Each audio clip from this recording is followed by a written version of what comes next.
کچھ لوگ اس سلسلہ میں بڑے تشویش میں مبتلا ہیں اور کہتے ہیں کہ دیکھو، بلکہ یہاں تک نجدی مفتیوں نے اپنے فتاوی میں لکھا، اگر کچھ لوگ شیخ عبد القادر جیلانی کے دروازے پہ چلے گئے، کچھ عبد الکریم جیلی کے پاس چلے گئے اور کچھ احمد کبیر رفاعی کے پاس چلے گئے، کہتے ہیں ماذا یبقى للہ تعالی، رب کے لیے پیچھے کون بچے گا؟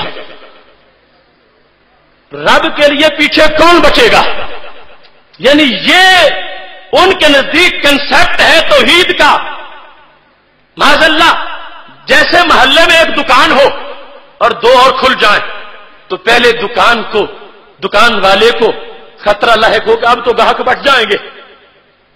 میرا رب وہ ہے جس کو کمی کوئی دے ہی نہیں سکتا، جس کو کمی آ ہی نہیں سکتی۔ جو کمی والا ہو وہ خدا نہیں ہوتا، جو کمی والا ہو وہ الہ نہیں ہوتا۔ رب ذوالجلال کو کوئی کمی نہیں دے سکتا، اور خالق کائنات جل جلالہ کی توحید سمجھنی ہے تو سنو میرے نبی علیہ السلام کا فرمان۔ یہ صحیح مسلم کی حدیث اب ضمن نساء سے منسلک تھی، اس کو ساتھ میں آپ کے سامنے پیش کر دیتا ہوں۔ یہ صحیح مسلم شریف کے اندر رب ذوالجلال کی توحید کو جو بیان کیا ہمارے محبوب علیہ السلام نے، یہ سامنے اس کتاب کی تم زیارت بھی کر رہے ہو، جلد نمبر 4 ہے اور یہ حدیث نمبر 2577 ہے۔ اس مقام پر اس بات کو جو واضح کیا گیا ہے اس کو سننا ہے اور سمجھنا ہے۔ یہ میرے رب کا فرمان، یہ رسول اللہ صلی اللہ علیہ وسلم کی زبان سے اللہ کا دیا ہوا حکم بیان کیا جا رہا ہے، حدیث قدسی ہے۔ رب فرماتا میرے بندو میری بات کو یاد رکھو، یہ باب و تحریم ظلم کے اندر حدیث شریف موجود ہے، 2577 نمبر حدیث شریف ہے۔ خالق کائنات فرماتا ہے لو ان اولکم وآخرکم وانسکم وجنکم قاموا فی صعید واحد فسالونی فآتیت کل انسان مسألتہ ما نقص ذلک مما عندی الا کما ینقص المخیط من اذا ادخل البحر، فرما مخیط اذا ادخل البحر، فرما جس وقت سارے انسان اکٹھے ہو جائیں، کہاں پر؟ کسی بہت بڑے میدان میں، اور کیا کریں؟ اول سے لے کر آخر تک، حضرت آدم علیہ السلام سے لے کر آخری انسان تک، سارے انسان سارے جن ایک گراؤنڈ میں آ جائیں، اللہ فرماتا پھر مجھ سے سارے مانگے جو چاہے مانگے، آتیت کل انسان مسألتہ، میں کسی کو بھی محروم نہ رکھوں، میں سب کی جھولی بھر دوں، سب کی جھولی بھر دوں۔ تو فرما اتنا کرنے سے بھی میرے خزانے میں اتنی کمی بھی نہیں ہوگی جتنی کمی سمندر میں سوئی ڈبونے سے ہوتی ہے۔ یہ ہے ہمارے رب کی توحید، یہ ہے رب کی توحید کا بیان، یہ حدیث قدسی۔ رب ذوالجلال کو کمی نہیں آتی، یہ غلط اندیشہ ہے لوگوں کا۔ خالق کائنات جل جلالہ کو اگر ان محبوبوں کی محبت اپنی رب اپوزیشن سمجھتا ہوتا تو اعلان کیوں کرواتا؟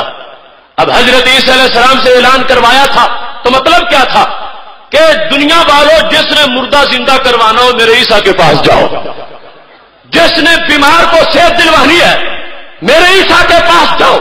یہ قرآن کے اعلان کا تقاضا ہے، یہ قرآن کے اعلان کا مطلب ہے۔ رب نے اعلان اس لیے نہیں کروایا کہ حرام ہے میرے عیسیٰ کے در پہ جانا، حرام ہے ان کے پاس جانا، نہیں، اعلان اس لیے کروایا ہے کہ میں رب ہوں۔ رب کی شان تمہیں تب سمجھ آئے گی جب رب کے بندے کی شان سمجھ آ جائے گی۔ اب میں پوچھتا ہوں، جب ایک بندہ یہ اعلان سن کے گھر سے نکلا تھا، حضرت عیسیٰ علیہ السلام کے پاس مردہ زندہ کرانے جا رہا تھا، تو کیا رب کو چھوڑ کر جا رہا تھا یا رب کا حکم مان کے جا رہا تھا؟ وہ رب کی طرف نہیں جا، رب کے بندے کی طرف رہا تھا، مگر رب کے بھیجنے سے جا رہا تھا۔ لہذا رب کو کمی نہیں آتی۔ اللہ نے تو خود یہ دروازے دکھائے ہیں، خود اعلان کروایا ہے، خود بات بتائی ہے کہ چلو ان کے پاس، یہ مردہ زندہ کریں گے اور اللہ کے اذن سے کرنے والے ہیں۔ اور اس مقام پر بخاری مسلم کی وہ حدیث بھی سامنے رکھیے، اگر ان لوگوں کی محبتیں اللہ کی محبت کی اپوزیشن ہوتی ہرگز یہ محبت رب نہ پھیلاتا۔ ہاں تو یہ اعلان ہے کہ جب بندہ عبادت کرتا ہے اللہ جبریل علیہ السلام کو بلا لیتا ہے، یا جبریلو میں انی احب فلانن فاحبہ، اس ولی سے میں پیار کرتا ہوں، تو بھی اس سے پیار کر۔